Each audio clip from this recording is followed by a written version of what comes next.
y darles la mejor calidad de vida posible en las mismas. Esto es nuestra obligación, este es el derecho de ellos. Entonces, vamos a ver nuevamente, y de manera muy, muy breve, porque yo me quiero adentrar en el por qué vamos a tratar todo el tema de barreras arquitectónicas en las residencias, qué relación tiene todo este tema con algunos aspectos de la gerontología, particularmente con los de la geriatría, porque tiene que ver muchísimo, no solamente la situación respecto de cómo se relacionan las personas mayores con su entorno, sino también tiene que ver con algunos aspectos del proceso de envejecimiento, particularmente en la que llamamos un envejecimiento patológico, donde aparecen estos famosos cinco gigantes de la geriatría, ¿no? Que los vamos a recordar. Yo, para no olvidarme ninguno, agarro el libro y se los voy a leer. El doctor Kaplan, una eminencia de la geriatría argentina, denominaba esto en una traducción que hacía de los 5 gigantes de la letra I, que son la inmovilidad, la inestabilidad, la incompetencia intelectual, la incontinencia y la iatrogenia medicamentosa. Van a ver a lo largo de las clases que vamos a ir compartiendo cómo de alguna manera estos 5 gigantes tienen que ver con el tema que vamos a tratar de las barreras arquitectónicas y su relación con las caídas. Fíjense que acá cuando yo nombré inmovilidad, inestabilidad, incompetencia intelectual, incontinencia y iatrogenia medicamentosa, van a ver la relación que tienen estos 5 gigantes con todo el desarrollo de la clase que vamos a tener hoy. Dicho esto, voy a compartir pantalla, voy a intentar este proceso milagroso de que yo logre compartir la pantalla, así que ahí vamos a entrar en esta primera parte de repaso de hace 6 meses atrás. Bueno, allá vamos.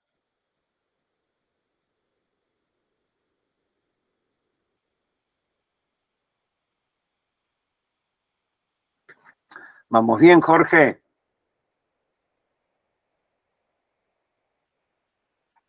Vamos, sí, vamos.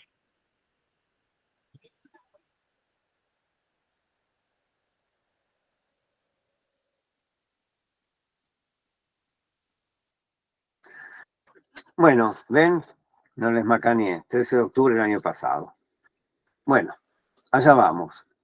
Los modelos más antiguos se han ido produciendo a través de los hogares de personas mayores de algunas colectividades. Acá tenemos justamente el hogar de ancianos Elías Romero, construido a partir de 1904, un hermoso ejemplo de arquitectura Art Nouveau, con algunos aspectos posteriores de Art Deco. Está ubicado en la localidad de Temperley, acá cerca de la ciudad de Buenos Aires. Su operador es el Hospital Español, y acá Jorge en algún momento quizá les pueda contar sus anécdotas como director de esta antigua residencia que, como verán, ya tiene 110 años. Después, en el año 26, se construyó también acá cerca de la ciudad de Buenos Aires el hogar de ancianos del Hospital Italiano, de la colectividad italiana.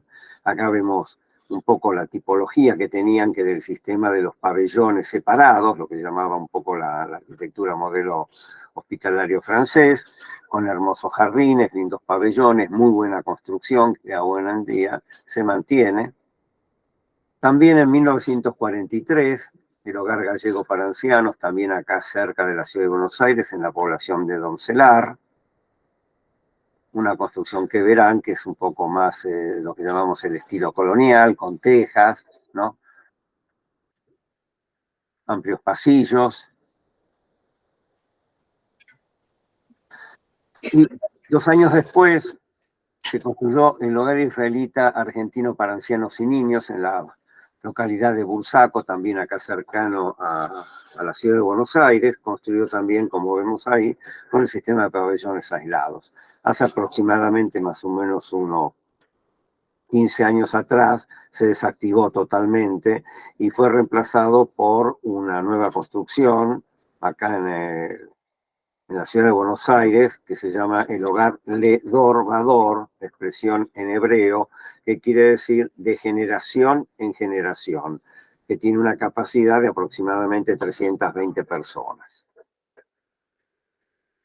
Desde el punto de vista arquitectónico, estos son lo que llamamos las viejas conocidas construcciones para estas residencias, que eran estas famosas casas antiguas de estilo, llamemos, neoclásico, neorrenacentista, neoitalianizante, neofrancés, todos los neos que se les ocurran, pero lo cierto es que eran casas viejas. Las primeras residencias que se hicieron en la Argentina se hicieron dentro de estas estructuras que las más de ellas están ya llegando a los 100 años.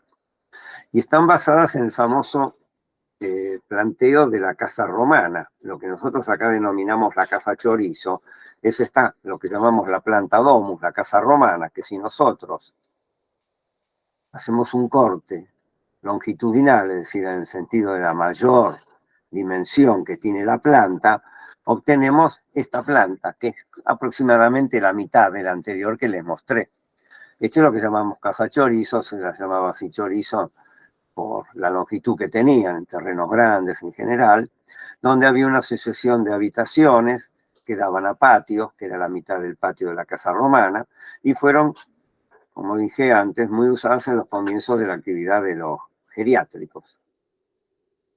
Y después empezaron a usarse, ya más aproximándonos a edificios ya de la década del 30, del 40, empezaron a usarse algunos petit hotels un poco más antiguos, algunos más modernos, y ahí lentamente fueron evolucionando.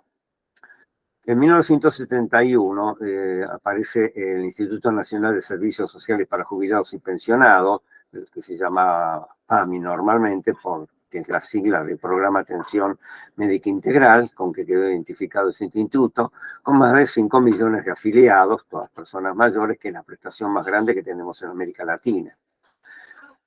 A partir de ese momento cambia el sistema de alojamiento de las personas mayores, que empieza a dejar los modelos asilares de muchas instituciones, como las que hemos mostrado, el hogar italiano, el hogar español, el hogar israelita de Bursaco, el hogar gallego. Y la fuerte demanda que se presenta no tiene una respuesta inmediata en la oferta de residencias privadas que contemplen totalmente las necesidades desde el punto de vista, desde ya, de los derechos humanos, de todos los artículos que están planteados en la Convención Interamericana de Protección de Derechos de las Personas Mayores, a la cual nuestro país ha adherido, es decir, repito, que contemplen las necesidades, no solamente de obligaciones constitucionales, sino también del punto de vista arquitectónico y de accesibilidad, que va a ser el tema nuestro, principal de esta clase, de quienes necesitan tanto de una buena calidad arquitectónica como de accesibilidad al espacio que tienen estas residencias y también de los centros de día. Es por eso que durante más de 10 años los modelos arquitectónicos fueron las casas chorizos y los petit hotels, es decir, entre el 71 y el 81 aproximadamente. Estos fueron tratando de irse adecuando a las normativas del PAMI, que realmente son buenas. Lamentablemente no todas de ellas se pueden cumplir, por lo menos en la parte arquitectónica, porque bueno, hay un tema de que la oferta es poca, la demanda es alta y no hay una oferta, porque también esto queda cruzado por el interés de muchísimos de los que son inversores en estos, porque son negocios, estas residencias son negocios, el 90% largo de las residencias geriátricas en Argentina son privadas. Entonces, bueno, cuando la ecuación económica no funciona bien, evidentemente uno de los problemas que aparece es que la arquitectura se resiente y el mantenimiento también. Y no aumenta la cantidad de plazas y bueno, y entonces acá es un circuito bastante negativo para dar una mejor espacialidad para la prestación de estos servicios que requieren cada vez de mayor espacialidad y especialidad, porque ustedes en la práctica cotidiana habrán visto que hoy en día las personas ingresan no solamente con más edad, sino que entran con capacidades funcionales muchísimo más disminuidas, tanto las cognitivas como las motrices, después las visuales, las auditivas, etcétera. Es decir, llegan con mucho deterioro y en ese sentido requieren de muchísima asistencia. Hoy hay muchísimas más personas usuarias de silla de ruedas en las residencias, con lo que los temas de movilidad empiezan a ser importantes y fundamentalmente en cuanto a las dimensiones de los locales. No es lo mismo personas autoválidas caminando o eventualmente con un bastón o con un andador que cuando se requiere el uso de una silla de ruedas por las dimensiones que implica el giro que tienen que hacer ellas, aproximadamente 1,50 m de diámetro, y muchísimo más los metros cuadrados que ocupa el usuario de silla de ruedas cuando es dependiente y hay un asistente que tiene que empujar la silla y proceder a todas las cosas que hacen falta para tener una buena atención. Por otro lado, la sanción y la reglamentación de esta ley que menciono ahora, 24314 del año 94, es una ley ya viejita, ella tiene 29 años, en cualquier momento va a ser adulta mayor, denominada en su momento de accesibilidad para personas con movilidad reducida, influye sobre el tema de la arquitectura por las medidas de accesibilidad que plantea en su decreto reglamentario. Especialmente trata el tema de geriatría. Este del decreto reglamentario vino 3 años después, es el decreto 914 del año 97, en el punto A.2.10. Todo esto que yo les estoy leyendo, la ley 24314 del 94, es el decreto reglamentario, están en internet, la pueden googlear ahí perfectamente, y estas leyes tienen vigencia. Por ser leyes en un país federal, dependen de que se implementen en la medida que se las reglamente en las distintas provincias y jurisdicciones municipales, lo cual es uno de los problemas más graves que tenemos porque son poquísimas las provincias que han adherido. Tucumán es una de ellas, la ciudad de Buenos Aires también, la provincia de Buenos Aires no ha adherido, hay algunas municipalidades sueltas en el país como Posadas que adhirió, Córdoba que adhirió, Mar del Plata está dando vueltas todavía, si la aprueba o no la aprueba, pero lo real es esto. Pero de alguna manera todo esto empieza a influir sobre las modificaciones y la aparición de nuevas arquitecturas en estas residencias.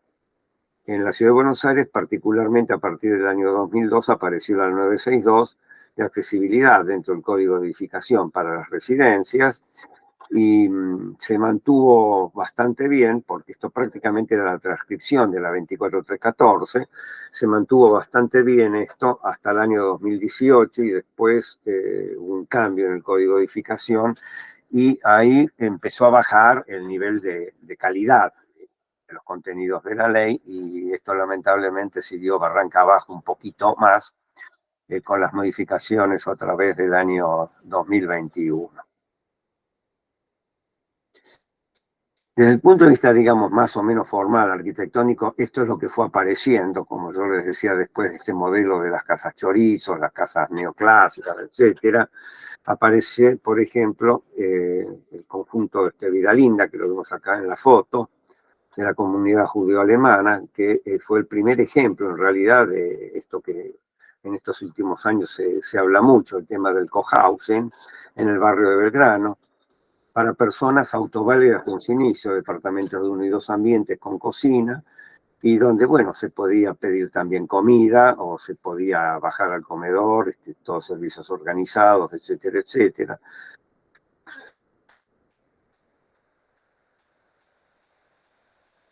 Y a partir de los 80 empezaron a aparecer ya edificios mucho más especializados, ya con programas un poco más complejos, con más espacio para toda la parte, no solamente recreación, sino también para la atención física, la kinesiología, espacios para fisiatría, etcétera, etcétera, como el edificio Manantial, Residencia del Arce, Magnolia Suites, de Senior Home, que ahora está construyendo un segundo edificio, este grupo económico, ¿no? Acá en pleno centro de la ciudad de Buenos Aires. Y la gente de Residencia Manantial, hace unos años atrás, más o menos yo creo que hará unos 15, 16 años, construyeron esto, Residencia Manantial, para enfermos de Alzheimer, que tiene un diseño totalmente distinto que las residencias, porque el tratamiento espacial para, ya lo veremos en posterior clase, el tratamiento espacial para los residentes con esta enfermedad y otros trastornos cognitivos requiere de un diseño muy, muy particular en todo sentido, ¿no? Como verán, este es un poco el diseño.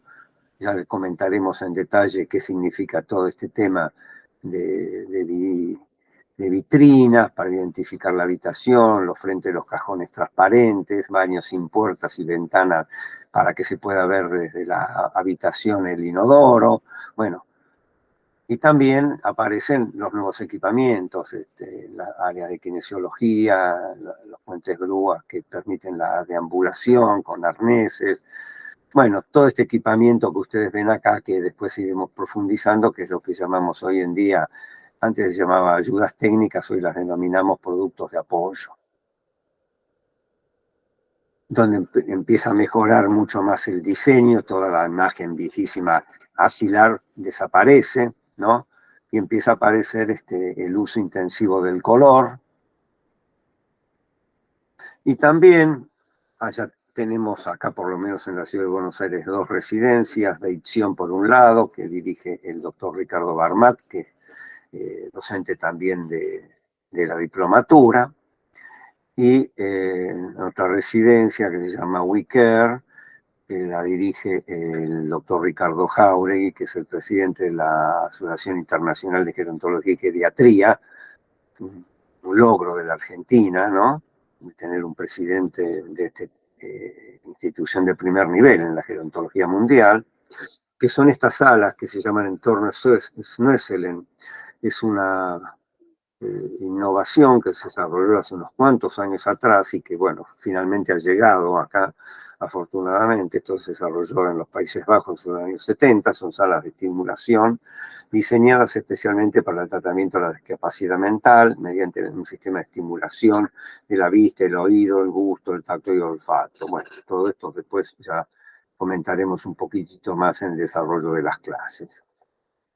Lo que nosotros vamos a tratar en toda la temática de accesibilidad está relacionado con esta definición, de la accesibilidad universal, que es aquella condición que deben cumplir los entornos de todo tipo, los transportes, las comunicaciones, los procesos, bienes, productos y servicios, así como los objetos o instrumentos, herramientas y dispositivos para ser comprensibles, utilizables y practicables por todas las personas en condiciones de seguridad, comodidad y de la forma más autónoma, independiente y natural posible.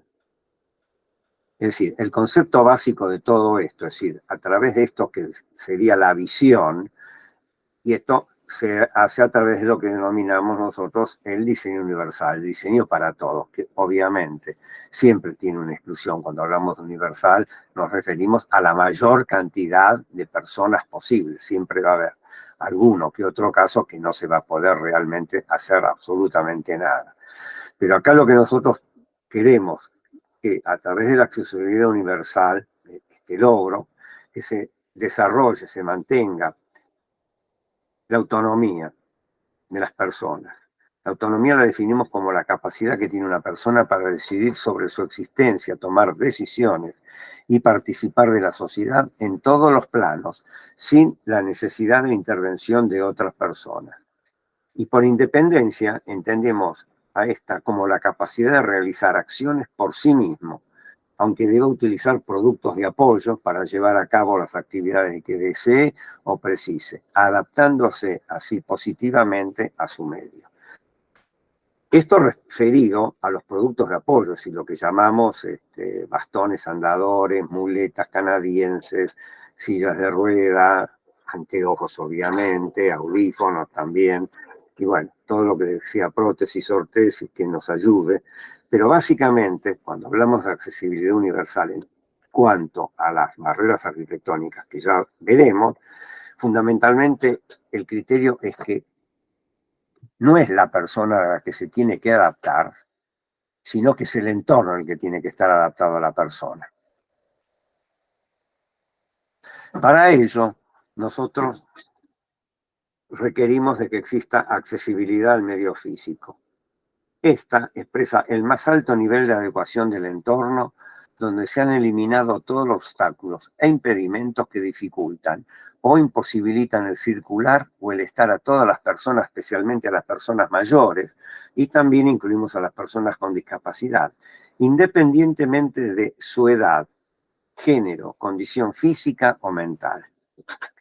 Para que esto exista, se deben haber eliminado las barreras arquitectónicas, las urbanísticas, las del transporte y las de la comunicación, sea esta verbal o no verbal. En nuestro curso nosotros nos ocuparemos de las barreras arquitectónicas que se presentan en las residencias de larga estadía y los centros de día.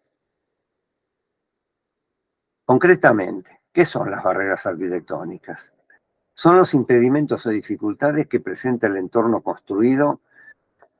Ahora yo lo enuncio genéricamente, cortito, y después ya iremos a ver los ejemplos concretos y ya detallaremos, pero para que tengamos una idea hacia dónde vamos. Como escaleras inadecuadas, falta de pasamanos, inexistencia de rampas y ascensores, pisos resbaladizos, irregulares o con desniveles, mala iluminación, objetos y artefactos inadecuados por presentar riesgos en su uso. Bueno, acá ya veremos enseguida todo este tipo de barreras que se presentan. También trataremos el tema de los criterios básicos del equipamiento necesario en las residencias, la utilización del color en las mismas, la necesidad del control de la acústica en las residencias. No nos olvidemos que la discapacidad auditiva tiene mucha incidencia también en la vejez, entonces es necesario controlar toda la parte acústica para que las personas se puedan escuchar, se puedan transmitir. Todo esto nosotros lo hacemos basados en el concepto de la atención integral centrada en la persona y de la mejora continua. Para ello, obtenemos nuevas residencias con espacios más adecuados a las necesidades de los residentes, con más y mejor accesibilidad, estares, comedores, habitaciones más cómodas y mejor iluminados, mejores equipamientos, gimnasios con áreas de rehabilitación y salas para el desarrollo de esto que comenté del entorno SOSL. También se verifica así que los residentes ingresan, esto ya lo comenté, bueno, con más años, más pluripatologías, así que ahí queda, lo dejamos acá ahora. Y por eso creemos que los modelos actuales en el corto plazo dejarán de ser eficientes, eficaces. ¿Por qué? Porque estamos marchando cada vez más, de manera más acelerada, a la dependencia. Entonces, creemos que se hace imperioso irse planteando hacia qué nuevos modelos arquitectónicos debemos ir para satisfacer las nuevas demandas. Hacia qué tipo de instituciones, entonces nos preguntamos, iremos en función de los nuevos residentes y de sus patologías.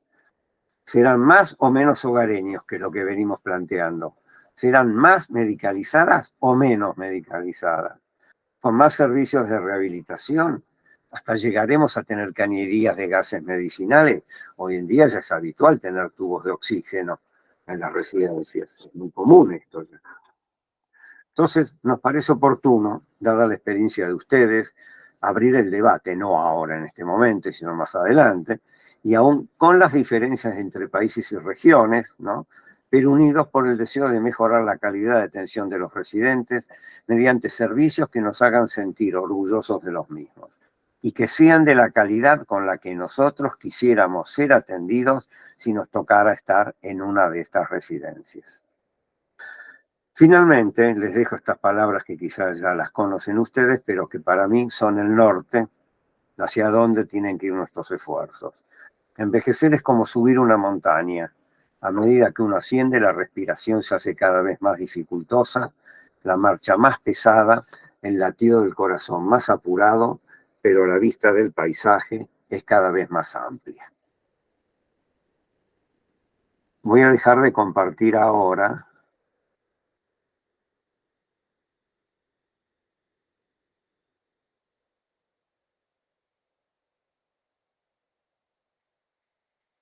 ¿Me escuchan? Oh, Sí, perfecto, Eduardo. Sí, Todo. sí, se escucha, se escucha. bueno. Perfecto. Si me dan un minuto, yo necesito ir al baño ahora. Aguántenme en un minuto y ya volvemos. Que no pase como en los videos que se escucha el psh.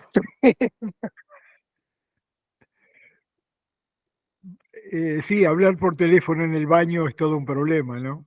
No, aparte cada tanto aparece alguno así medio gracioso que se olvida de apagar la cámara o pasan cosas así que. Bueno, han pasado cosas en diferentes lugares respecto a las cámaras. Sí, Claro, por eso lo decía, lo del tema del por ruido. supuesto, La política. Sí, totalmente, el de la totalmente. mujer que se había operado, me acuerdo. Sí, sí. Terrible.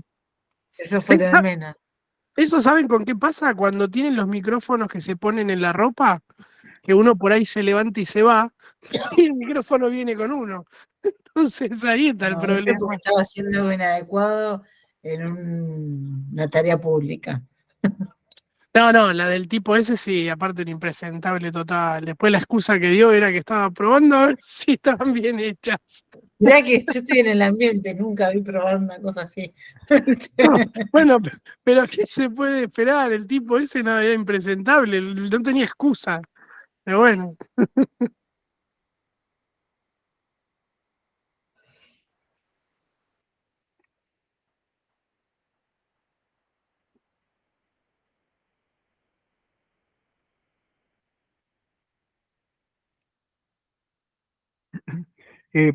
Aprovecho para pasar algún aviso. El martes que viene está Clarisa Ramos Feijó eh, planteando las residencias que queremos. No se olviden, vale la pena escuchar. Va a ser un diálogo con Barmat. Eso es martes próximo, 18 horas, a 19:30. Clarisa es argentina, hace 30 años está radicada en la Universidad de Alicante y trabaja en la Fundación Pilares con Pilar Rodríguez. Eduardo, te escuchamos. Bueno, he vuelto. Bueno, ahora vamos a entrar en un capítulo que tiene que ver con esto que yo leí de los famosos 5 gigantes. Vamos a ver cómo juegan estos 5 gigantes, las 5 I: inmovilidad, inestabilidad, incompetencia intelectual, incontinencia heterogénea medicamentosa. Van a ver cómo aparece cruzándose todo este asunto.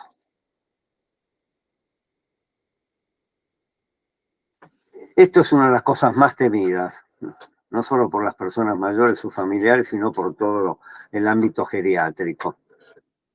La caída de la persona mayor, que no solamente se producen en sus hogares, en el espacio público, en el transporte, sino que son muchísimo más, o ocurren muchísimo más en las residencias por un montón de motivos.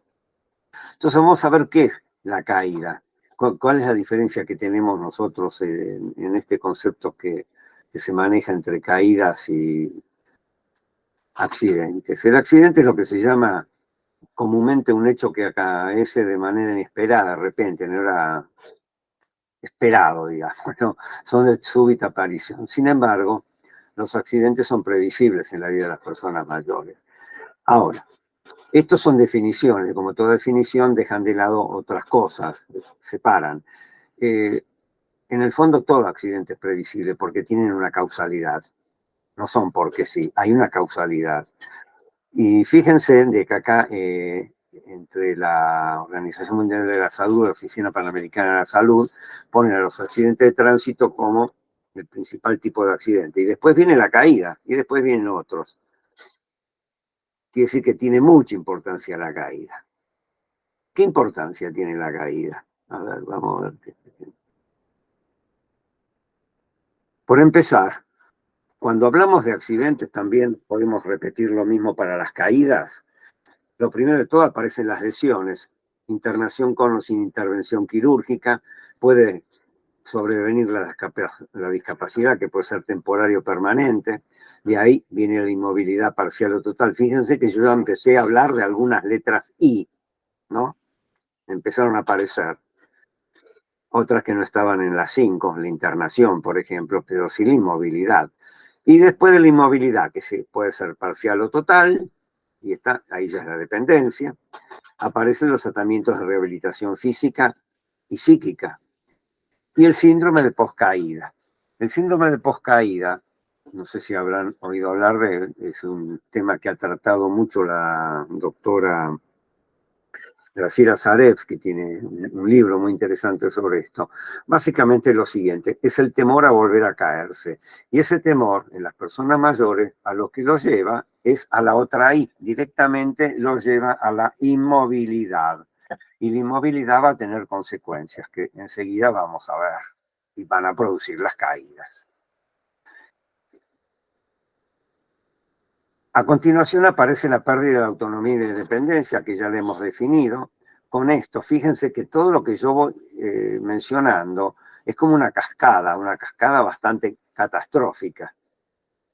Después de la pérdida de la autonomía y de la independencia aparece el descenso, la pérdida de autoestima.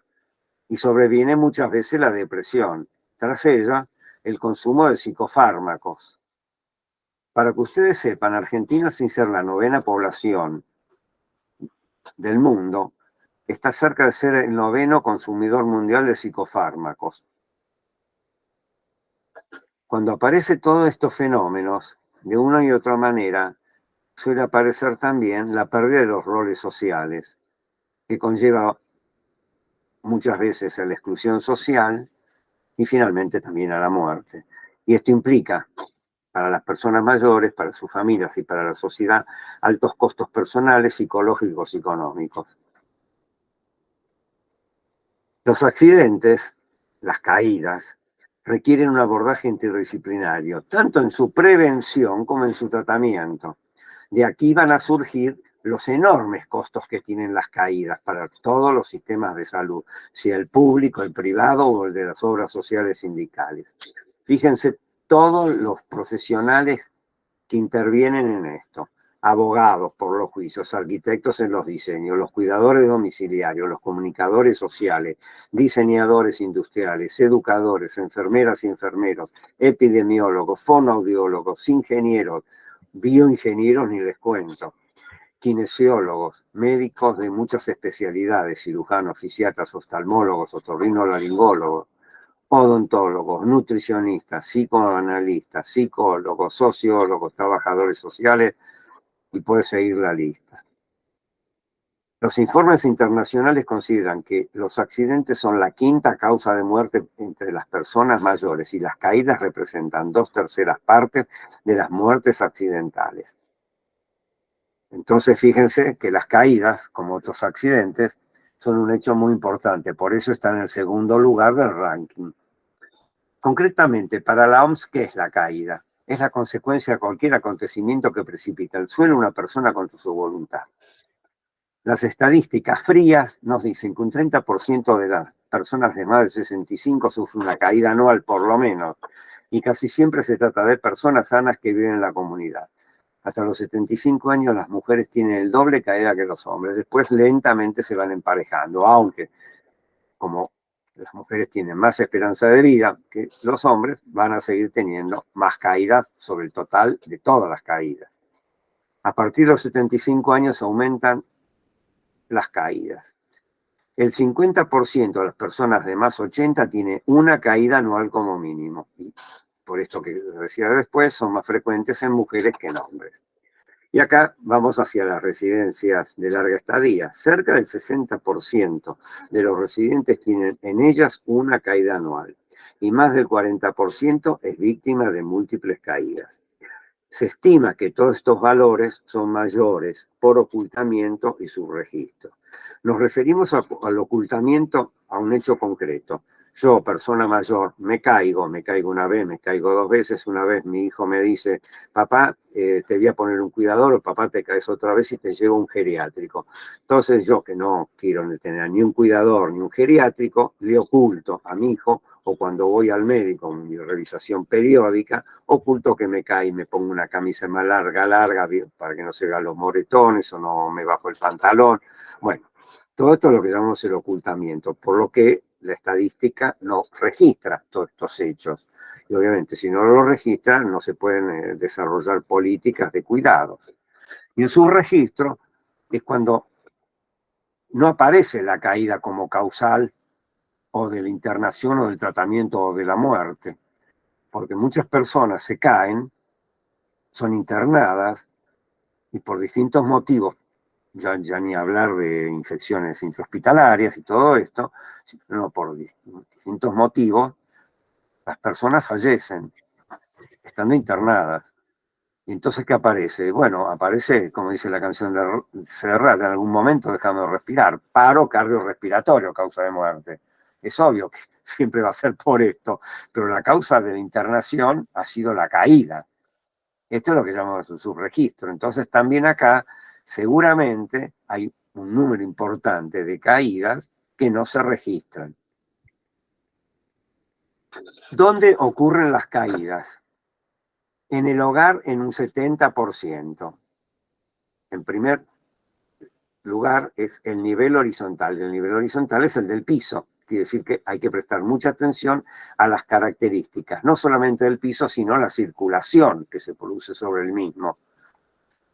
Y después en escaleras o cualquier otro tipo de nivel que haya en la casa. A veces hay escaleras, rampas o un escalón, o los pisos rotos, que ya observaremos también, o las características de deslizamiento que tiene el piso. El resto de las caídas se producen en el espacio público y en el transporte. Ahora fíjense la mortalidad por caídas en el hogar. En personas de más de 65, mujeres 40%, hombres 20%. ¿Por qué esta diferencia? Bueno, porque todavía tenemos, las viviendas no están adecuadas, las viviendas siguen manteniendo las mismas características de tener todas las barreras arquitectónicas con las que fueron construidas y no reemplazadas en las que pudieron realizar algún tipo de mantenimiento. Esto por un lado. Y por otro lado, porque todavía son las mujeres en una alta proporción las que desarrollan los trabajos domésticos en el hogar, especialmente los de la limpieza, que implica mover muebles, el cocinar, tener que subirse un banquito, una escalera inestable para sacar algún elemento de una alacena que ya no debería, ya veremos este tema también en algunas imágenes, y bueno, todo esto produce más mortalidad por caídas en mujeres que en hombres en el hogar, es decir, dentro de este 70% que estábamos viendo. ¿Y cuáles son las consecuencias de las caídas no mortales en estas personas de más de 65? Bueno, el premio se lo lleva la fractura de cadera. Después viene cerca del 80-84% se estima que se produce fractura de cadera, sea que se haya manifestado antes o que aparezca por consecuencia de la caída, pero en el número son las más importantes, lo cual lleva muchísimas veces a tener que hacer la operación famosa cadera, la instalación de la prótesis, la rehabilitación. En algunos casos, cerca de un 25%, tenemos estadísticas en un trabajo que hicimos hace unos años entre la Sociedad Central de Arquitectos y la Sociedad Argentina de Gerontología y Geriatría, tenemos datos bastante precisos de cuál es la mortalidad en intervenciones quirúrgicas de instalación de prótesis en cadera, es un 25% hay de muerte. Y resultados efectivos, 25%. El otro 50% se reparte entre los que mejoran un poco, los que mejoran menos, pero son números importantes. Fíjense entonces no solamente las consecuencias numéricas mortales, sino los costos que tiene todo esto, porque todo esto hay que pagarlo. Se paga desde el sufrimiento hasta los costos concretos económicos, hay que pagar todo esto. Y mucho más cuando hay que hacer rehabilitaciones continuas o cuando sucede la dependencia. También tener en cuenta al traumatismo encefalocraneano, que asociado con carga genética, aparece como factor de riesgo para el desarrollo de la enfermedad de Alzheimer. Y ya es sabido que este golpe en la cabeza, el TEC, puede acelerar el desarrollo de la enfermedad de Alzheimer cuando esta ya está en curso. Acá repetimos muy brevemente las consecuencias que antes eran de los accidentes, ahora son de las caídas. Entonces, acuérdense, tenemos lesiones leves o graves, intervenciones con o sin intervención quirúrgica, los tratamientos de rehabilitación psicofísica, la discapacidad que puede sobrevenir, la temporaria o permanente que nos puede llevar a la dependencia, el síndrome de poscaída, la menor movilidad, el sedentarismo. Fíjense que yo estoy ahora usando otras palabras para algunas de las famosas 5 I's, ¿no? La retracción social, la depresión, en muchísimos casos llevan a la institucionalización y los altos costos de todo tipo que hemos mencionado. Ahora bien, en este proceso de envejecimiento existen los factores intrínsecos, que son los de la biología, para que se produzcan las caídas en las personas mayores. Estos son los cambios que se producen con el envejecimiento, como la disminución de la masa ósea y de la fuerza muscular, la disminución de la destreza física, desplazamiento hacia adelante del centro de gravedad. Hago un pequeño paréntesis acá. Todo esto que yo voy diciendo, hagan un ejercicio mental de irlo traduciendo a los residentes que ustedes tienen en sus instituciones. La disminución o pérdida de la visión y la audición, la presión arterial, los cambios hormonales, la disminución de la sensibilidad, los desórdenes del sistema propioceptivo, el enlentecimiento del tiempo de reacción. Esto es importantísimo. Las personas mayores, muchas de ellas por distintos motivos, van perdiendo la velocidad de reacción. Acá lo que hay que hacer es compensar el tiempo de reacción. Por ejemplo, si yo soy sordo, que lo soy, y uso audífonos, yo no escucho bien un timbre. Yo lo que necesito es que el timbre sea como un mazazo en mi cabeza. Disculpen la expresión así, es un exabrupto. Pero tiene que ser un sonido muy, muy fuerte. O un sistema de luces estroboscópicas que estén colocadas estratégicamente en los lugares donde yo esté habitualmente, sea en la sala de estar o en mi habitación, o en mi oficina, en mi estudio, pero que yo pueda percibir de que hay un llamado de una persona, ¿no? Entonces, lo mejor también puede ser combinar un sistema de luces estroboscópicas con un timbre de mayor volumen en el sonido. Bueno, acá tenemos el sedentarismo, que lo denominábamos antes la inmovilidad, y después aparece esto que va a estar muy relacionado también, que son los cambios en la marcha. Esto va a tener muchísima relación con la calidad del piso por donde se circula y también de la posibilidad de tener agarraderas a los costados del espacio donde vamos circulando, por lo menos en pasillos y escaleras o rampas. Estos cambios en la marcha están verificados por la menor velocidad y elevación de los pies, los pasos irregulares, los movimientos parkinsonianos, los temblores, la artritis severa. Veremos cómo esto afecta, por ejemplo, para determinados movimientos, si uno se quiere bañar en una bañadera, cosa que nosotros estamos totalmente en contra de la utilización de las bañaderas. Las personas mayores tienen que usar espacios para ducha. Y también concurre como factor intrínseco para que se produzcan las caídas las secuelas de traumatismos previos. Obviamente, si yo ya me rompí, qué sé yo, la rodilla, tengo una prótesis de rodillas, ya quizás ya no puedo moverla tanto como antes. Bueno, entonces esto va a dificultar mi movilidad, y al dificultarse mi movilidad en un entorno que no está adecuado, posiblemente están aumentando los riesgos para que se produzcan las caídas. Y esto tiene que ver con una cuestión biológica. Los trastornos cognitivos y la enfermedad de Alzheimer, acá tiene mucho que ver la parte visual, y otra vez aparece este síndrome de poscaídas que me lleva automáticamente, cuando estoy sufriéndolo, ¿a qué? Al autoinmovilidad. Y hay otros factores, y acá aparece la última I, la iatrogenia medicamentosa, que puede incidir en las caídas cuando la persona mayor consume más de 4 medicamentos.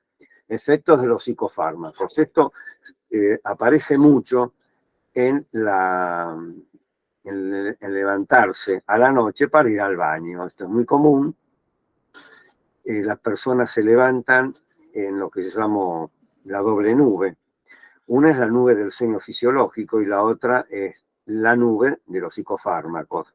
Se levantan muchas veces mareados, algunos utilizan pañales geriátricos, que muchas veces, aunque sean de muy buena calidad y se supone que no se van a desarmar, sí se desarman durante la noche porque los mueve el residente, o porque se les desarman, no son de buena calidad, o por cualquier otro motivo, cuando se levanta la persona y va al baño, se traban, se les caen, y esto hace como un lazo, digamos, como una boleadora sobre sus piernas y las personas se caen. La incidencia que tiene la artrosis severa de rodilla, la tendencia a la pluripatología en los de más de 75 años, a más años la posibilidad del aumento de la fragilidad, que es la pérdida de capacidad funcional ante las complicaciones, la tendencia al desarrollo de las discapacidades. Y acá aparece lo que comenté antes, que es el lentecimiento del tiempo de reacción, que el deterioro sensorial no implica necesariamente que yo, persona mayor, no pueda absorber la información que me dé a mi entorno. Lo que hace falta es tener más tiempo de reacción y estímulos más fuertes para compensar disminución sensorial. Por ejemplo, cuando yo digo tener más tiempo de reacción, puede implicar, por ejemplo, para cruzar una avenida muy ancha, por ejemplo, como acá teníamos la avenida 9 de Julio, una avenida fundamental de la ciudad de Buenos Aires, de 100 metros libres tenía en otras épocas. Bueno, después todo eso se fue controlando con distintos canteros y ahora con el sistema Metrobús y Dársena, que van cortando esos 100 metros, pero ¿qué hace falta? En una calle que no tiene todos estos mecanismos para reducir las distancias y que permiten parar y descansar. Piensen de que, por ejemplo, para que tengan una escala de necesidad de la población, nosotros en Argentina tenemos un 15% de personas con discapacidad. En general, dentro de este 15%, y esto vale para todo el mundo, la mayor discapacidad suele ser la motriz, después viene la visual, auditiva y las viscerales. Pero este 15% es mucho más. Se calcula que realmente el 40% de nuestra población y de todas las poblaciones del mundo necesitan de accesibilidad. Y esto que yo lo cuento como una foto, en realidad hay que pensarlo en términos de película, es decir, un desarrollo. ¿Por qué? Porque el 15%, por un lado, no es estático porque va aumentando con el aumento de la población y con los factores de riesgo. Por ejemplo, en la Argentina ha aumentado muchísimo los accidentes de motocicleta y esto produce discapacidades temporarias y permanentes. Quiere decir que ahí ya tenemos un factor de riesgo que hace aumentar el número 15%. Eso por un lado. Pero por otro lado nosotros tenemos discapacidades temporarias. Discapacidades temporarias llamamos una persona que lleva una carga, un peso, una mujer que está embarazada, una persona, hombre, mujer, que puede llevar un cochecito de bebé, una carga, un carrito de compras. Bueno, todo esto, ante determinados entornos no adecuados, hace aumentar el número de personas que tienen una situación discapacitante. Entonces, fíjense que la necesidad de accesibilidad es muchísima. Por eso hablamos de película y no de foto, porque este número va aumentando. La señora, la mujer que estaba embarazada hoy, mañana no está embarazada, pero tiene un cochecito que llevar. Cuando ella deja de llevar dentro de 2 años al bebé en cochecito y el nene camina, bueno, va a tener pasos más lentos. Y la persona mayor que va a llevar a este nene a la guardería o al colegio unos años después, el abuelo, la abuela, van a tener pasos más lentos seguramente. Entonces necesitan que tener más tiempo de reacción. ¿A qué? A la distancia que tienen que salvar. Esto, aunque se resuelve con semáforos, con señalización luminosa, indicando el tiempo que queda. A esto nos referimos como la compensación de la disminución de la capacidad funcional. Por eso es importante también la otra dimensión de las barreras urbanísticas, que no vamos a tratar en este curso.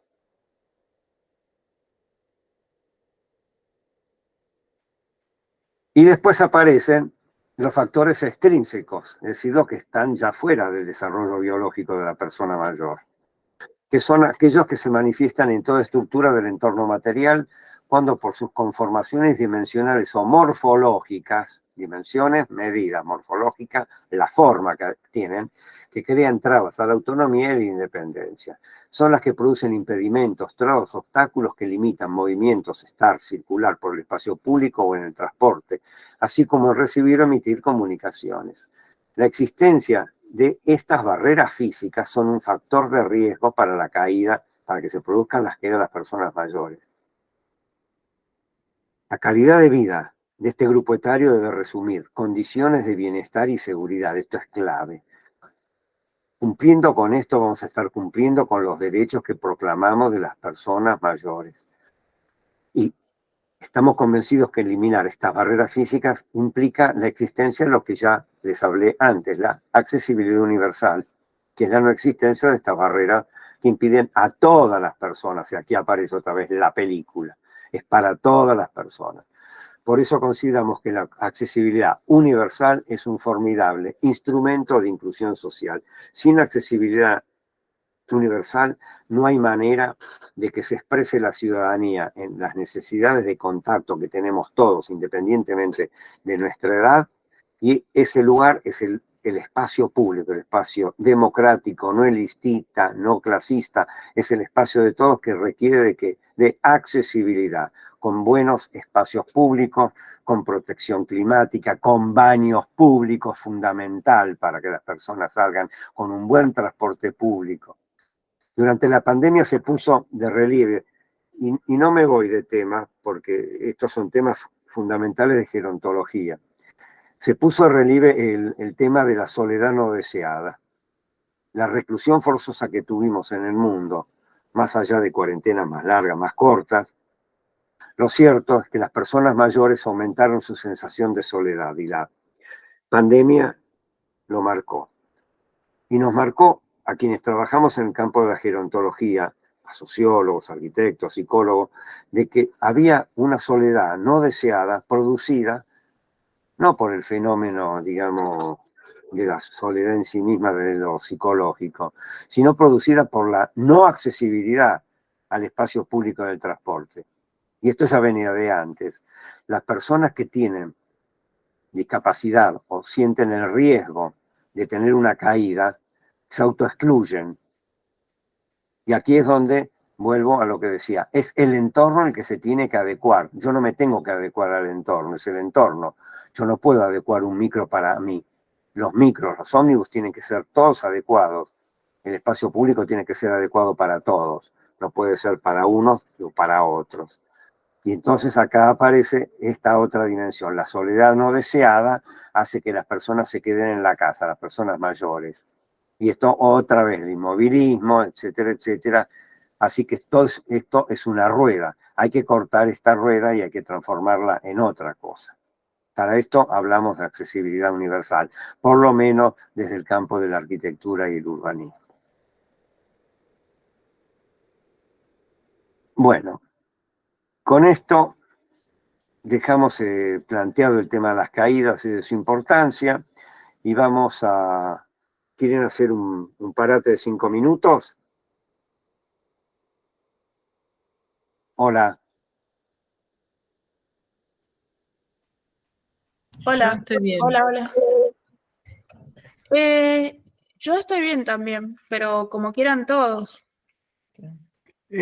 ¿Hay preguntas para hacer? ¿Hay cuestiones para Yo le plantear? agregaría una cosita, el tema de las caídas, que es más frecuente en mujeres que en varones, por el aumento de la osteoporosis en mujeres, disminución de la masa ósea, y la caída lo relacionaría fundamentalmente por la inmovilidad, lamentablemente la cuestión política que disminuye la accesibilidad a las prótesis, el aumento de la estadía en la cama y las escalas que están hiperrelacionadas con esto, las escalas relacionadas a la inmovilidad. Efectivamente. Todo eso son costos también, porque hay que plantearse los temas de los costos. Esto ya es una cosa que, yo iba a decir que excede a las residencias. No excede a las residencias. me corrijo, me autocorrijo, porque la calidad de vida implica el cuidado y los cuidados se deben dar también acá en las residencias. Y todo esto implica necesariamente no solamente más atención, sino que requiere de más personal para atender a esto que estás diciendo vos. Es decir, atender una escara requiere de personal que sepa atender una escara. Tal cual. Entonces hay que atender a todo este tema. Más allá de los costos personales, el dolor, el sufrimiento, la posibilidad de muerte, etcétera, etcétera, la derivación a instituciones de segundo grado, tercer grado, todo eso, ¿no? Ok. Bueno, ¿hacemos 5 minutos? 5 Bueno, minutos Sí, justos. sí, sí. 5 justos. Son y 5 y 15 son y 15. 20 arrancamos, ¿eh? Y Bueno, arranco con los que estén, ¿eh? ok.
¿Largamos, Jorge? Sí, sí, dale, dale. Sin lugar a dudas, vamos.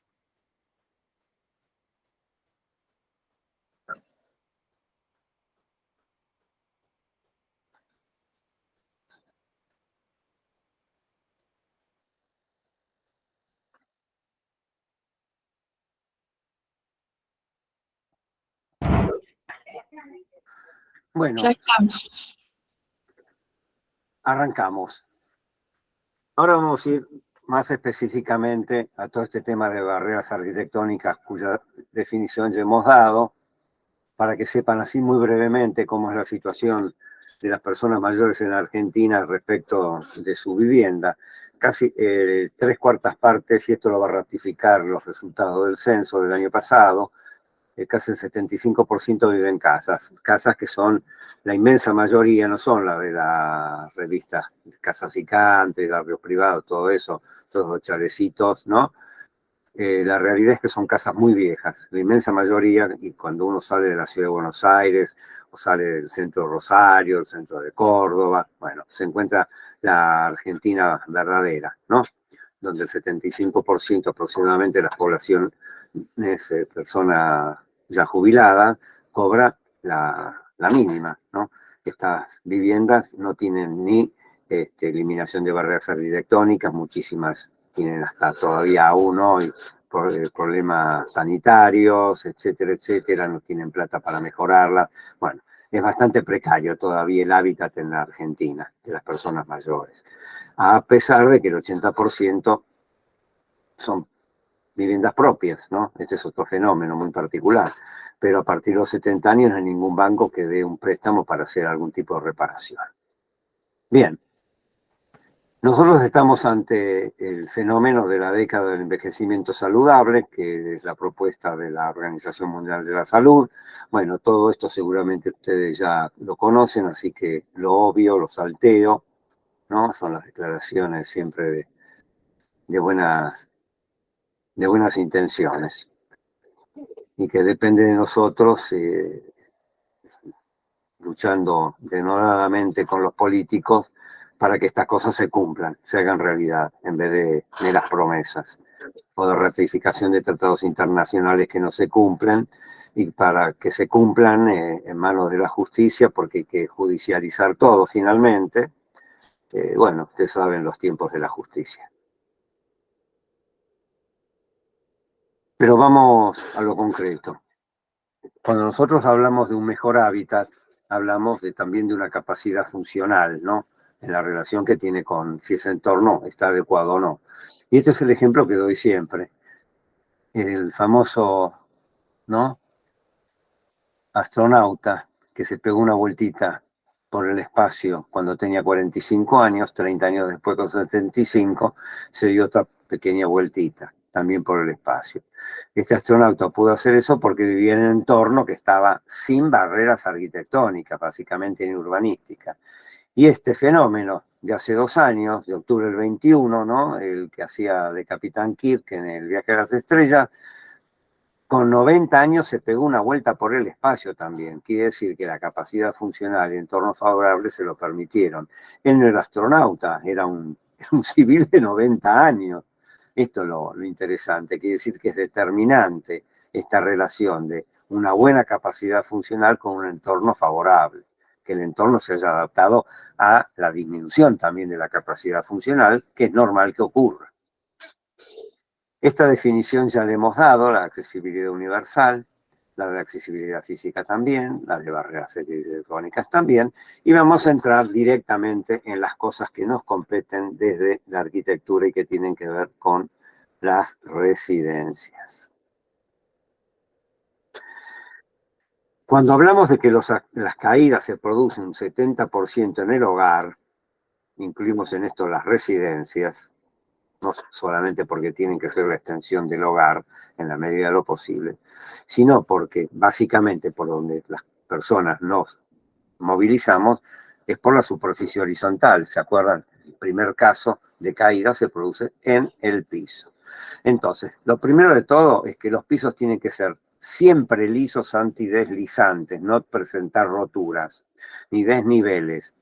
Se admiten, y esto en la medida de lo posible, procurar que no sea hasta 2 centímetros para arriba o para abajo de desnivel. Se admite, la ley lo admite. Lo mejor es que no se admita nada de esto.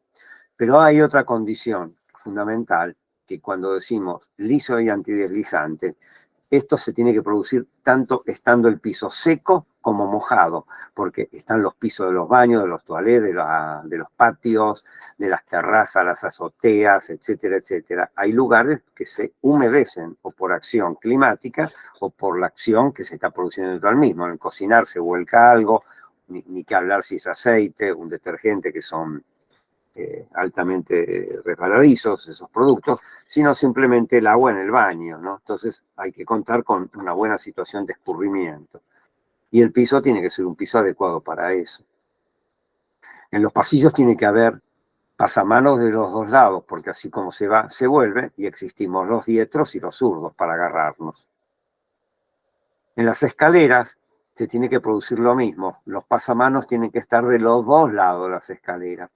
Y los costados de las escaleras, como vemos acá, no tienen que ser como esta escalera que tiene todo un costado al vacío. Tiene donde está el pasamano, verán que tiene una baranda.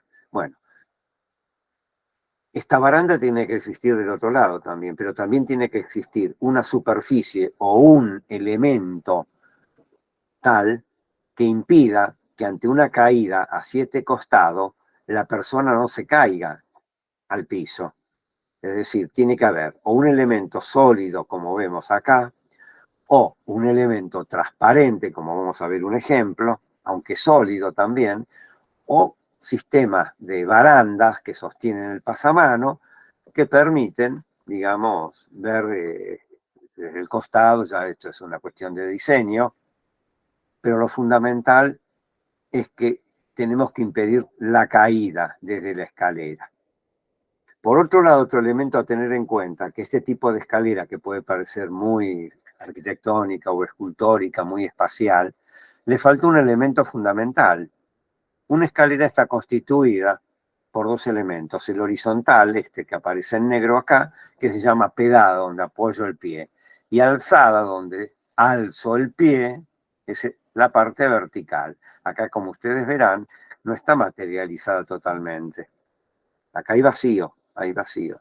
Y esto es altísimo riesgo, esta situación, porque al subir, recuerden que estamos hablando de personas con dificultades en el sistema propioceptivo, dificultades en la marcha, dificultades de elevación de pies y rodillas.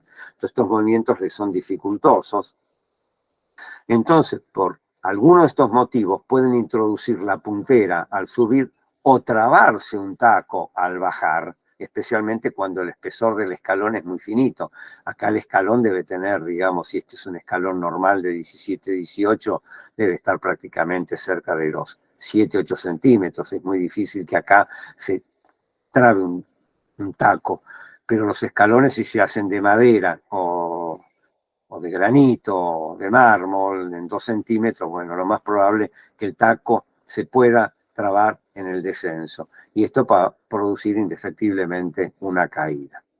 Por eso, la norma de la ley que mencionamos indica que tiene que estar lleno, esto tiene que estar materializado totalmente, la alzada. Es conveniente también poder señalizar este elemento que estoy señalizando acá, que es el borde de encuentro de la pedada con la alzada, que denominamos nariz. Sobresalga o no sobresalga, paréntesis, abro, es conveniente que no sobresalga, es decir, que no haya ningún elemento que pueda trabar. Acuérdense que no son movimientos exactos los que van a realizar la inmensa mayoría de los residentes, si es que van a utilizar la escalera.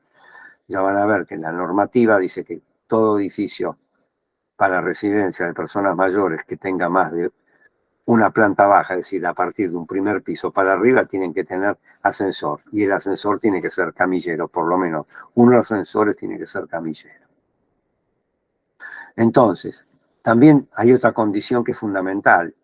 El pasamano se tiene que prolongar entre 30 y 45 centímetros de manera horizontal a partir de la salida de la escalera, lo mismo arriba.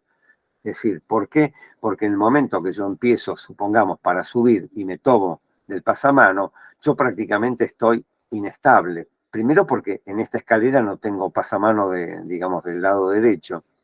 Después porque estoy inclinando el cuerpo hacia adelante para tomarme del pasamano y ya tengo un pie en el aire.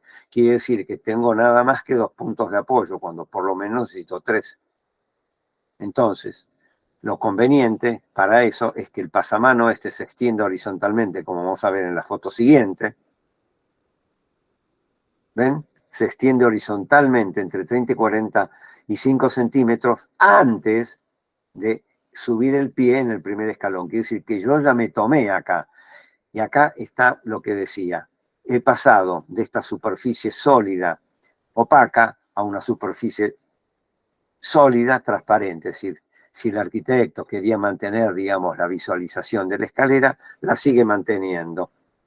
¿Con qué? Con un cristal templado. Y acá arriba vemos el pasamano cómo se extiende en el último escalón cuando subo o el primero cuando voy a descender. Otra condición importante que tiene que tener, y vuelvo a la diapositiva anterior, es que este costado, además de estar materializado de alguna manera, tiene que tener a nivel de los escalones algún tipo de protección. ¿Qué protección? Esta que ven acá, donde apoya el cristal templado, de una altura no menor de 10 centímetros. ¿Para qué? Para que si la persona está subiendo con un bastón, si el bastón desliza su puntera porque este escalón está hecho de un material resbaladizo, cosas que las pegadas tienen que cumplir lo mismo que los pisos antideslizantes, sólidos, no rotos, y antideslizantes tanto secos como mojados, porque puede ser una escalera exterior. Este bordecito tiene que tener no menos de 10 centímetros. ¿Para qué? Para contener el deslizamiento sorpresivo de la puntera del bastón, que suele ser de goma, ante una situación de que esté mojado o una eventual caída, por lo menos que la puntera del bastón toque acá y le dé un mínimo tiempo de reacción. Acuérdense que hemos hablado recientemente, factor de caída, el entenecimiento de tiempo de reacción, que por lo menos se pueda tomar del pasamano, que no siga el movimiento de salida ante la falta del bordecito de la puntera del bastón. Es decir, la persona mayor va a tender a seguir agarrada de la agarradera del bastón, ¿no? Sea horizontal o curva, da lo mismo, y va a seguir con el movimiento de caída. Entonces lo que conviene acá es que haya un elemento de contención que lo ayude en la medida de lo posible. Acordémonos que la caída, no todas las caídas son evitables, pero por lo menos bajar el número de las que se producen o las consecuencias de las mismas. Es decir, en este caso, evitar de que o se caiga o que se golpee menos o que la lesión sea menos profunda. También tener en cuenta, vamos para atrás también, que puede ser que una persona con disminución visual o siga directamente esté caminando por debajo de la escalera. Tiene que haber un lugar que le indique a esta persona ciega en el desplazamiento que él hace y con el barrido horizontal que hace con su bastón, de que se está acercando a una altura de la escalera que le puede golpear la cabeza. Entonces, cuando hay alturas inferiores a 2 metros sin indicaciones, con baldosas de advertencia, las baldosas de advertencia, ya vamos a ver, pero ustedes las conocen, son esas baldosas de 40 por 40 o 40 por 60, distintas medidas hay, 30 por 30, que tienen tachones, ¿no? Donde se produce el relevamiento podotáctil. Podotáctil es reconocimiento táctil con el pie. Las personas ciegas están entrenadas para percibir esto, no solo con el pie, sino con la puntera del bastón que lleva el ciego. Reconoce esto y esto por eso se llama baldosa de advertencia. Acá, en la diapositiva siguiente, verán que de alguna manera se han colocado unos barandas, unos pasamanos que ante el barrido del bastón lo que van a hacer es indicarle a la persona ciega que se está acercando a la parte inferior de una escalera cuya altura lo puede lastimar.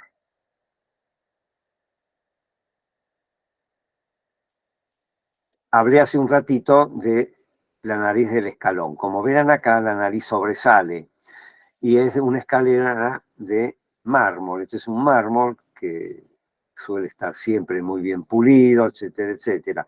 Y todo lo que brilla acá no es oro, precisamente, ante la situación de las caídas. Todo lo que brilla suele ser muy resbaladizo. Entonces, acá, además de tener este leve factor de riesgo, aunque la ley lo permite, pero es conveniente que no exista el voladizo de no más de 2 centímetros de la nariz del escalón, lo que conviene es señalizar la existencia. En este caso se ha señalizado con una cinta autoadhesiva y antideslizante, que aquí está bien de alguna manera que han elegido un color que fíjense que de alguna forma es contrastante. Sería mejor un color que fuera mucho más fuerte que esto, por lo menos el amarillo, que también hay cintas, no, yo no doy marcas, pero hay cintas que también no solamente son de color amarillo, sino que también son fosforescentes, es decir, ante situaciones de baja intensidad lumínica, permiten seguir indicando de que acá se produce una secuencia de desniveles. Esto de alguna manera ayuda a mejorar el mecanismo de la marcha. Fíjense que esta escalera no tiene, lamentablemente, el pasamano de tramo horizontal 30-45 de prolongación. Los pasamanos tienen que tener además otra característica, que es que deben ser continuos.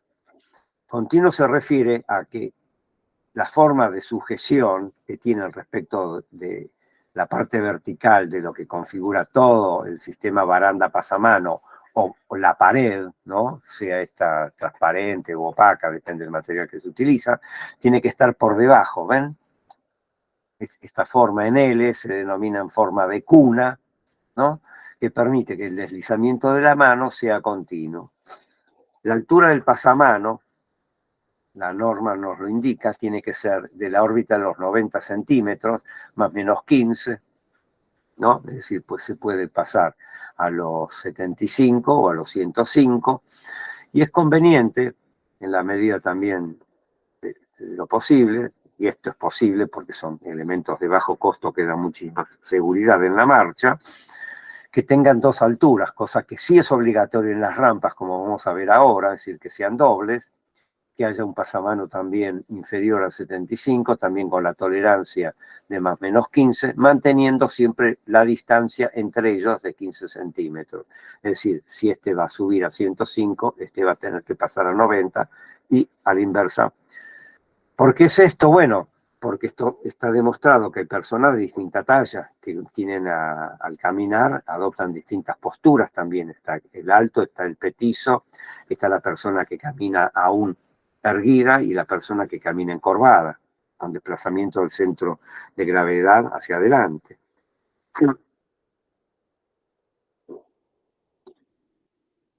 Y aquí aparece el tema de la rampa. La ley es clarita en este sentido. La ley dice que cuando aparece un desnivel de más de un escalón, tiene que aparecer que una rampa o un medio mecánico de elevación, es decir, tiene que aparecer el ascensor, si el ascensor común para personas usar de silla de ruedas, el ascensor camillero que dijimos que en las residencias es obligatorio, por lo menos tener uno. Y después están esos sistemas que son las plataformas y las sillas montaescalera, que no están aprobadas, por lo menos la Municipalidad de la Ciudad de Buenos Aires no aprueba esto en residencias, porque en el fondo son montacargas, y no están habilitadas tampoco para viviendas. Aún así se instalan.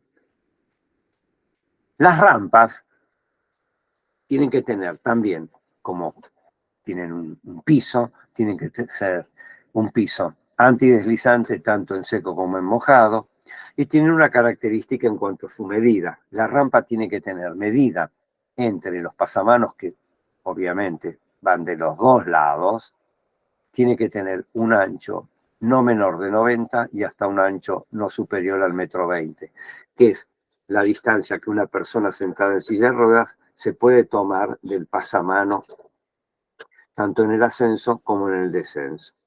¿Por qué hay pasamanos? Bueno, por lo siguiente. Hay personas que tienen capacidad y fuerza de hacer el movimiento de ascenso o descenso mediante la tracción del aro que impulsa la rueda. Pero esto no siempre se puede, porque la altura de la rampa, esto figura aquel que esté interesado en esto o lo necesite, está detallado en la ley, en la 24314, cómo funciona este sistema. A medida que la altura salvar y las rampas funcionan hasta 1,40 m de altura, está en función de esta altura al salvar, la pendiente que tiene que tener. Cuanto más alta es la altura a salvar, la pendiente tiene que ser menor, porque el esfuerzo que vamos a obligar a la persona usuaria de la silla de ruedas a hacer va a ser mayor. Por eso la ley dice que cuando se produce una rampa que tiene más de 6 metros de largo, tiene que haber un descanso intermedio cuya profundidad tiene que ser no menos de 1,50 m.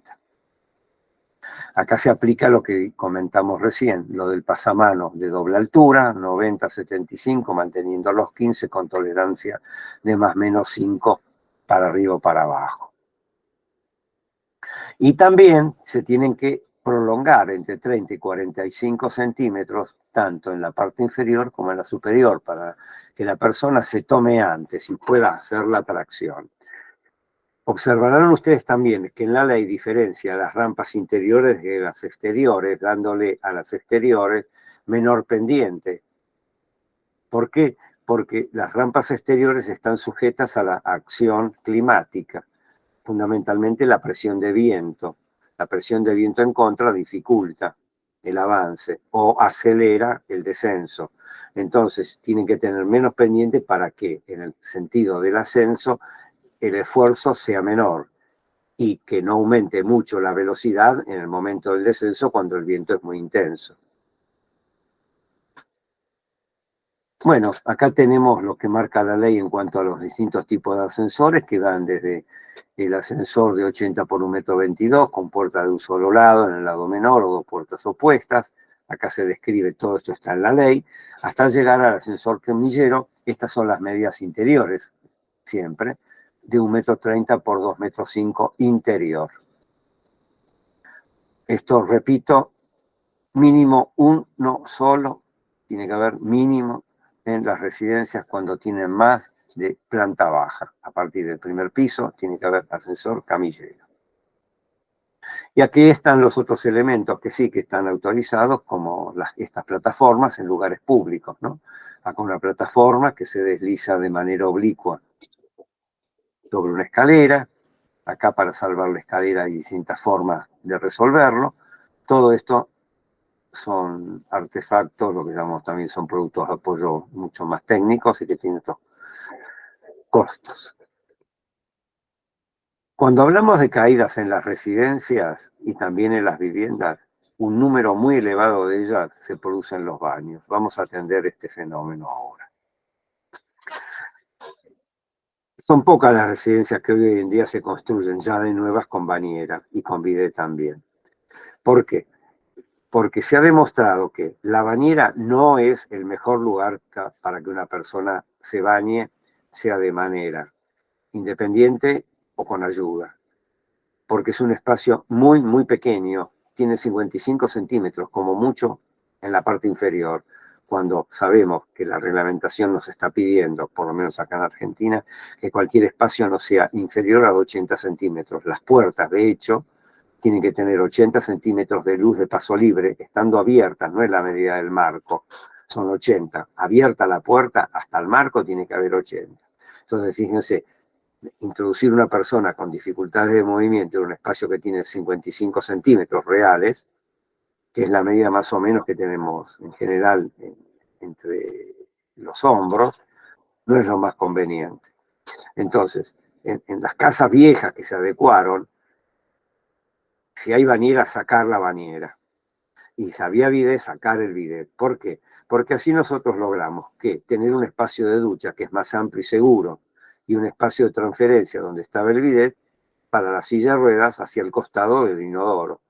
También acá se cumple lo que decíamos, y especialmente acá lo de piso antideslizante, tanto en seco como en mojado, estos lugares. Los baños son absolutamente húmedos. Este es el baño típico que nosotros tenemos que transformar muchas veces para conseguir esto que decimos, el espacio para ducha. La ley nos pide un espacio para ducha de no menos de 90 centímetros por 1,20 m. Y esto es lo que queremos buscar, por lo menos en estos baños, lo que llamo el baño típico argentino, ¿no? De los 4 artefactos, ¿no? De aproximadamente 1,50 m, 1,60 m en este sentido, en el sentido menor, y 2,20 m, 2,30 m, más o menos en el otro sentido, donde se aloja el inodoro, el bidet, la parte de la bañadera, el lavatorio enfrentado, la más de las veces. Lo que nosotros conseguimos es esto, al sacar el bidet y sacar la ducha. Nos permite, de alguna manera, producir este famoso giro de 1,50 m, que es necesario cuando las personas tienen en general dependencia o dificultad de movilidad. Está demostrado de que, dado que las sillas de rueda tienen frenos sobre las ruedas de adelante, es posible hacer un giro de menor diámetro trabando una de las ruedas, pero a veces las personas no se acuerdan o no lo saben o no los pueden accionar porque implica que tienen que hacer un movimiento hacia adelante. Bueno, la ley por eso de alguna manera protege los más de los casos, siendo el caso más extremo de discapacidad motriz el del usuario de la silla de ruedas. Otra cosa que veremos, fundamental, a que ya dijimos de los 80 centímetros cuando está la puerta abierta, es que la puerta es fundamental que abra hacia afuera. Esto ya lo veremos enseguida. Acá está una de las explicaciones de por qué las bañeras no son aconsejables. Por esta altura, porque esto, a altura de 42 a 45 centímetros, esto es una barrera para las personas mayores que tienen dificultad de movimientos de miembros inferiores. De acá viene esta recomendación fundamental, además de los 55 centímetros. La bañera suele tener una medida de 70, 75 centímetros, pero no son reales, porque descontando los bordes llegamos a estos 55 en el fondo, porque tiene una forma cóncava la bañadera. Las cortinas de baño en este caso no son recomendables. Muchas veces las colocamos en las residencias por cuestiones a veces de tipo estético. No sirven para nada, porque en las residencias hay un gran número de personas que tienen que ser asistidos para bañarse, estando o parados o sentados, y en realidad la cortina de baño se transforma en una incomodidad, no solo para la persona, sino porque también es una incomodidad para el cuidador, para el asistente, sino que ante una persona que se está bañando sola, la cortina, si le está corrida, ante una caída, si no tiene tiempo, otra vez estamos con el enlentecimiento de tiempo de reacción, aunque tenga los barrales dentro del espacio para ducha, si no está bañándose en el momento que se produce la caída cerca de los barrales o observándolos o con posibilidad de que sus brazos se tomen de los mismos, si está dando la espalda a los mismos, va a tender a agarrarse de la cortina. Es un reflejo más o menos normal y se va a ir con la cortina al piso y con el barral. Entonces, lo mejor es que si va a haber algún elemento, digamos, como de protección de la salpicadura del agua, que hay que pensar que se va a mojar todo el baño siempre, por eso tiene que tener buena pendiente, buen desagüe, buen escurrimiento. Lo mejor es una mampara rígida, una mampara de abrir o corrediza que permita de alguna manera entrar a la persona, que trabaje el asistente también, y que contenga el cuerpo ante una caída. Para eso tienen que ser de un material inastellable, esto es fundamental. No puede ser de un cristal común, tiene que ser un cristal templado o cristal de seguridad, que son 2 cristales de 3 a 4 milímetros de espesor que tienen una lámina de plástico adentro, que permite que, aunque se produzca la rotura, el vidrio, el cristal, permanece adherido, porque lo que tenemos que evitar es que se produzcan lo que llamamos espinas del vidrio, que pueden interesar a cualquier parte del cuerpo ante la caída, y entonces estamos ante una situación seria. Perdón, Eduardo, está consultando Fernando Gorlier. Sí. Él escribe aquí en el chat diciendo, tenía entendido que la reglamentación obsoleta pide una bañera cada determinado número de residentes. Eso en el código, eso en la ley figuraba, pero como toda ley tiene que estar reglamentada y por ejemplo, acá en la ciudad de Buenos Aires ya se sacó eso a través de la ley 962, a pesar que la ley en sí ya no existe, quedó incluida en el Código de Edificación, en la modificación del año 18 y en la modificación del año 21, ya no es obligatoria más la bañadera.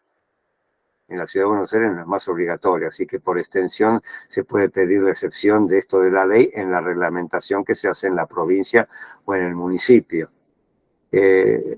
Había toda una discusión respecto del tema de la bañera. La bañera es peligrosa por la forma de que hay que hacer todos los movimientos para introducir a la persona. Ni hablar si es una persona que llega al costado de la bañera en camilla, hacer todo ese traslado, o una persona obesa, meterla ahí. Es muy, muy peligroso esto. Por eso nosotros consideramos de que lo mejor es, si se va a utilizar ese espacio para una ducha, hacerlo con ahora vamos a ver los ejemplos enseguida, con banquitos o con asientos especiales, con apoyabrazos, etcétera, etcétera. Pero de ninguna manera recomendamos la utilización de bañera. Y mucho más si la persona se va a querer bañar sola, sin un cuidador cerca. ¿Por qué? Porque si se da un baño de inmersión, cuando se da un baño de inmersión, el tema es con el aumento de la temperatura del agua, baja la presión, la persona al momento de incorporarse, acordémonos que no son personas de 15, 20 años o chicos de 8 años, son personas mayores que tienen pluripatologías, por algún motivo están en las residencias, y uno de los temas más comunes son los temas ligados a la presión. Entonces, lo más probable es que cuando se incorpora, además de los problemas de presión que tienen, aumenta el tema de que la presión ha bajado por efecto de la temperatura alta del baño de inmersión. Entonces aumenta el riesgo. Y entonces cuando tiende a incorporarse, lo más probable es que se caiga. Si se cae, se puede caer hacia afuera o se puede caer hacia adentro. Acá vale tanto los golpes en los miembros inferiores y superiores como el traumatismo encefalocraniano. Y si la persona se desmaya ante la caída y se cae con el cuerpo hacia el interior de la bañera, que si aún conserva un determinado volumen de agua, que por el fenómeno de Arquímedes ustedes saben que aumenta, ¿no? El desplazamiento del agua, la persona se puede ahogar. Hay que mirar todo esto en este tema. Por eso nosotros lo que recomendamos es eliminar la bañera. Son absolutamente riesgosas. No sé si esto contesta de alguna manera la inquietud de Fernando. Sí, sí, está bien. Eduardo, estamos llegando son las 10 menos 8 minutos. ¿Qué extensión tengo? Hasta las 10, pero yo diría, ¿por qué no paramos aquí y dialogamos un poco, ¿no? Y hablamos un poco de esto, y yo voy a continuar con esto en la clase siguiente porque tenemos margen en las 5 clases justamente para avanzar sobre esto y ya sobre la parte de criterios básicos de diseño en las residencias, donde vamos a volver a tocar todos estos temas. Acá ya son muy específicos de barreras arquitectónicas, por eso yo voy a seguir con ellas, porque aparecen muy, muy detalladas técnicamente para su posterior aplicación en los criterios básicos que desarrollaremos de diseño. Así que salgo de acá, dejo de compartir pantalla, salgo de aquí y vuelvo con ustedes a abrir el debate. Como ves, la clase está grabada, pero sería bueno que cuando puedas incorporamos el PowerPoint de hoy al aula virtual, ¿no? Sí, creo que vos lo tenés ya desde el año pasado, si no yo te lo vuelvo a mandar. Yo chequeo eso y te digo. Preguntas, cuestiones. Bueno, yo aquí, tengo una. Dale. Siempre tengo algo. Para eso estamos. Sí. Para eso Yo estamos estoy todos, ¿viste? Con experiencia. construyendo parte de 14 habitaciones con baño en este momento. La parte que ya tengo construida no tiene mampara. La parte nueva me estoy desayunando que es mejor que tenga mampara que no lo tenga. Bueno, el tema es este. Si el espacio para ducha tiene 90 de frente, colocar una mampara es muy difícil. se puede colocar siempre abriendo para afuera. ¿Para qué? Para que si está trabajando un asistente para bañarlo, no impide el trabajo del asistente. Yo La pensaba en no mampara, poner bañeras, que era mejor no, bañera, porque mampara. la ley, si ustedes lo observan en la 2414, en los dibujos que tiene, van a ver que se puede colocar esta superficie mínima de 90 por 1,20 en dos sentidos. O entramos por los 90 o entramos por el 1,20. Y ahí sí que surge una diferencia de posibilidades. De todas maneras, siempre es conveniente que la mampara, si exista, abra hacia afuera. ¿Pero es conveniente De o la no? misma manera que la puerta del baño. ¿Por qué? Porque ante un accidente, si el cuerpo traba, sea mampara o puerta, traba la apertura para proceder al auxilio, no sirve. En el caso de la mampara ahora de baño, vuelvo a tu pregunta, si hay un asistente que tiene que ayudar a la persona a bañarse, conviene que abra para afuera, porque si es con la persona hacia adentro, va de alguna manera puede tocarla, golpear, es decir, una palabra, impedir la apertura. Siempre conviene. Eduardo, lo que está preguntando es si conviene o no colocar, porque estás pensando en mamparas de vidrios, digamos, que tienen una goma abajo y que puedan abrirse y moverse. No esa mampara plástica que presentaste en la No, foto. desde ya que no. Por Claro. eso No, lo no. mostré. Por Yo eso no mostré pensaba la poner plástica. mampara, pensaba que era Claro. mejor no Pero mampara. por eso, si el espacio brinda la posibilidad de que una persona ayude, por ahí es conveniente no tener la mampara. Te está preguntando esto, Eduardo. Bueno, ahí vuelvo. También esto depende de si tiene esas medidas 90 o 1,20 para entrar, es una cosa. Si tiene más medida, yo puedo tener una mampara. Depende de la medida que yo disponga para crear el espacio de ducha. Cuanto más grande sea, más posibilidad de poner una mampara, aunque sea parcial, tengo. No sé si Yo creo que ha quedado claro.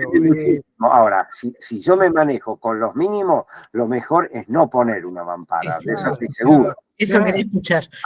Los mínimos conviene que no.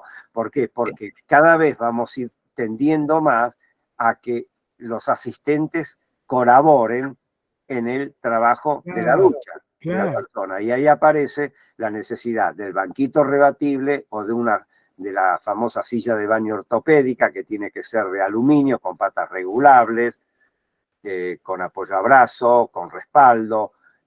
¿Por qué decimos de aluminio? Porque el aluminio no se oxida. En realidad se oxida, pero no se rompe.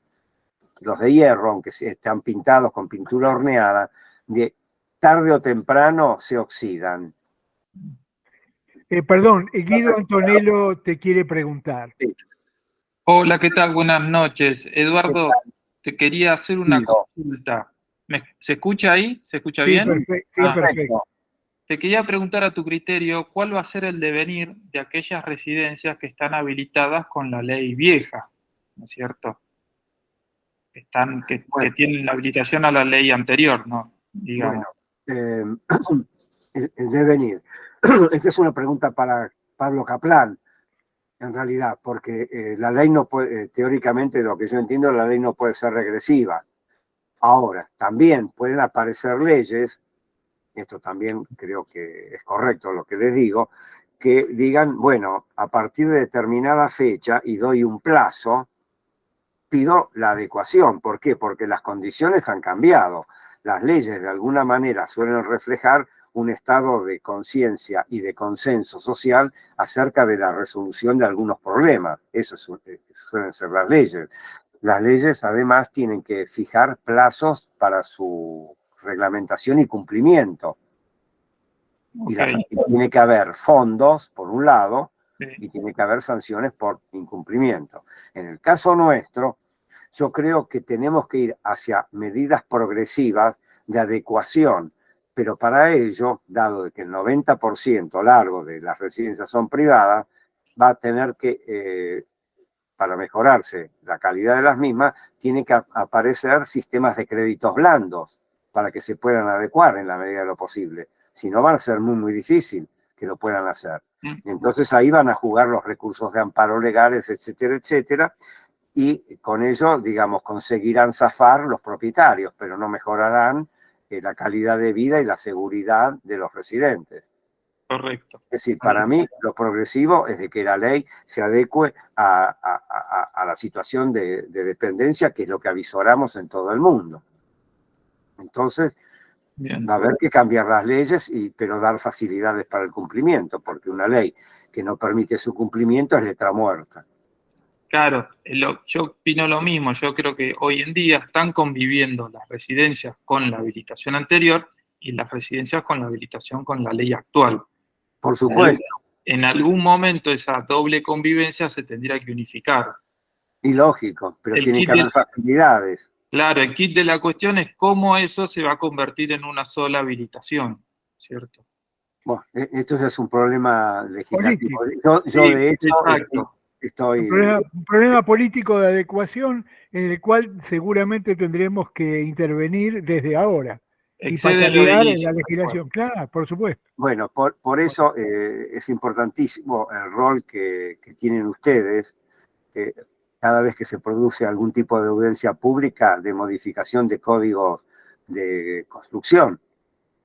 Bien. Los códigos de edificación aparece todo este tema de las medidas, de la disposición de los elementos, artefactos, productos de apoyo, etcétera, etcétera. Por ejemplo, acá en el Código de Edificación de Buenos Aires yo vengo planteando desde el año, hace muchos años, que los 2 metros cuadrados mínimos para sala, estar y comedor es poco, no sirve 2 metros cuadrados, porque hoy en día tenemos muchas más personas con silla de ruedas con asistentes que van detrás de ellos moviéndolo. Esto come mucho más de 2 metros cuadrados. Las mesas tienen que ser más grandes para alojar personas con silla de ruedas. Si tenemos 4 comensales en una mesa, es muchísimo más. 4 comensales con silla de ruedas en una mesa que tiene que ser más grande, porque la distancia entre las patas tiene que ser no menos de 80. Entonces las mesas tienden que tener no menos de 1 metro, 1,10 metros. Entonces, para llegar hasta la mesa, hacer el movimiento, miren lo que estoy haciendo yo ahora, ¿no? Me estoy acercando, ¿no?, a la mesa, me estoy separando, estoy girando. Todos estos movimientos comen metros. ¿Por qué? Porque hay menos autoválidos hoy en día. ¿Cuántos autoválidos ingresa hoy en día en una residencia? Es 1 en 1 millón. Y esto es lo que va a seguir en las residencias. Van a atender que, y ya introduciéndome en otro tema... Pero ese tema lo dejamos para el jueves que viene. Lo dejamos. Porque acá lo que va a aparecer, disculpa Jorge que lo meto, es lo que va a aumentar son los cuidados domiciliarios necesariamente. Seguro. No pueden aumentar infinitamente las residencias. Con lo cual se incrementa el imaginario respecto a cómo cubrimos eso. Exactamente. Yo diría, jueves que viene comienza clases 18 horas, licenciado Rodrigo Reynoso, respecto a aspectos psicosociales de los residentes. Y a las 20:10, Eduardo Schmuniz continúa con estos temas. Preparen preguntas para el ida y vuelta con Eduardo respecto a cosas concretas, dudas, etcétera, que me parece que siempre viene bien como para poder atemperar cuestiones, sobre todo en lo que hace a mobiliario. Seguramente vas a hablar de sillas, de cómo sillas, sillones, alfombras, pisos, pasamanos, agarraderas, bueno, iluminación, color, dimensiones. También vamos a discutir con ustedes los temas de medidas de las cocinas, que también acá es muy controvertido el tema de la medida de la cocina. Yo, por ejemplo, ahora, por una cuestión de tipo profesional, puede ser que tenga que hacer algo en Paraguay, y ahí tienen una normativa mucho más interesante que la que tenemos nosotros. Para mi beneplácito, sorpresa y gratitud a los colegas gerontólogos y arquitectos paraguayos que tienen cocinas que son muchísimo más grandes en sus dimensiones mínimas que las que tenemos acá, incluso las que hemos propuesto en algún momento en el Ministerio de Salud. Jorge, cuando hicimos Sí, las sí. normas. Esa normativa básica está a disposición de ustedes, ¿no? Es decir, yo tampoco quiero inundarles con cuestiones, pero podríamos incluirla, porque vale la pena. Se llama criterios básicos para las ILE, instituciones de larga estadía. Muy bien. Arquitecto Yumunis, muchas gracias. Muy interesante esta andanada de cosas que nos trae. Jueves que viene, entonces, nos encontramos nuevamente. No se olviden que el martes está Clarisa Ramos Feijó con el doctor Barmat dialogando sobre las residencias que queremos, que es un poco esto que estamos tratando. Se vienen los TIF, empezamos el segundo cuatrimestre con Shmunis, se viene psicología, pero también se viene rápido calidad y recursos humanos. Este es el devenir de este cuatrimestre. Nos vemos el jueves, como siempre, 17:40, estamos ya prendidos en la máquina, lo que necesiten a disposición. La grabación mañana está subida a las 2. Muchísimas gracias. Hasta el jueves. Hasta Y hasta el luego. jueves. Gracias, buenas noches. Chao.